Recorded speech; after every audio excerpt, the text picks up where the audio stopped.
Hey, good morning, everyone. This is Jojo Gonzalez, and I'm just finishing up my morning routine, getting in the Word. Today we're in Psalm 56. I'm applying it to my life. I want you to start applying it to your life. And this is a song of David when the Philistines seized him in Gath, right? It's a supplication for rescue and gratefulness to the Lord, right? Grateful trust in God. So right now he's in the battle. He is seized, and he's talking to the Lord like, look, even though I'm in this situation, I still trust in you. So I want you to do the same thing. Put yourself in this situation. Someone's removed you from your normal place. You're out somewhere, who knows where, you're in trouble. What are you going to say to the Lord? And this is David, right? He says, "Be gracious to me, O God, for a man has trampled on me." So he immediately starts asking for grace, starts describing the situation to the Lord, right? And it's only by God's grace that we're able to do anything. It's only by God's grace that we're even able to call upon his name. So it's a great appeal to him. I ask you to do the same. Appeal to God by his grace, because of his grace. And he says, "Be gracious to me, O God, for he has trampled on me. All day long, the adversary oppresses and torments me." Can you imagine being captured like that? "My enemies have trampled upon me all day long, for they are many who fight proudly against me." He says, "When I am afraid, I put my trust in the Lord. I put my trust and faith in you," he says. So it's both, trust and faith. So he starts talking to God. He says, "In God, whose word I praise and who I have put my trust, I shall not fear." So this is his song in captivity. He's talking to God. He's crying out to God. I want you to do the same thing.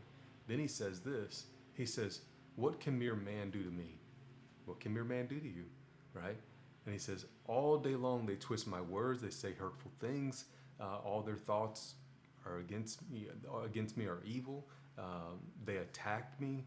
They hide and they lurk and they watch my steps." Right? So all those things that man can do to you, as they have expectedly wait to take my life, even cast them out because of their wickedness, and anger bring down these people, O God.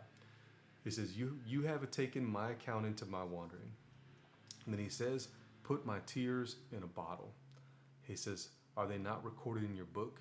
Because David knows God, and he knows him intimately. He knows that God knows him. He knows that God knows his name.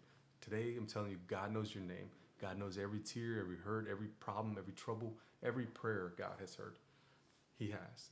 You're not alone. God is right there with you. He's always looking after you.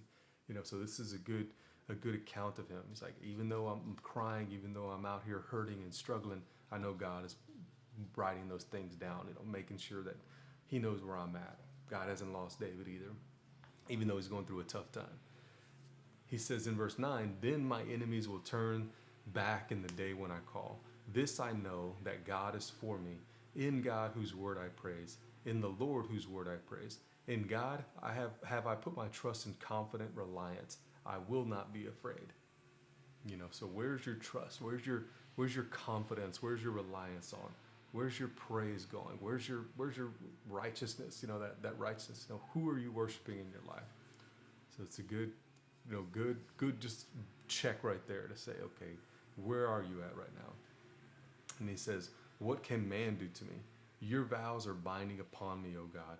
I will give thank offerings to you. You have rescued my soul from death, yes, and my feet from stumbling, so that I may walk before God in the light of life." So he finishes off just really, really well there. Um, you know, he praises God's word, right? He praises God.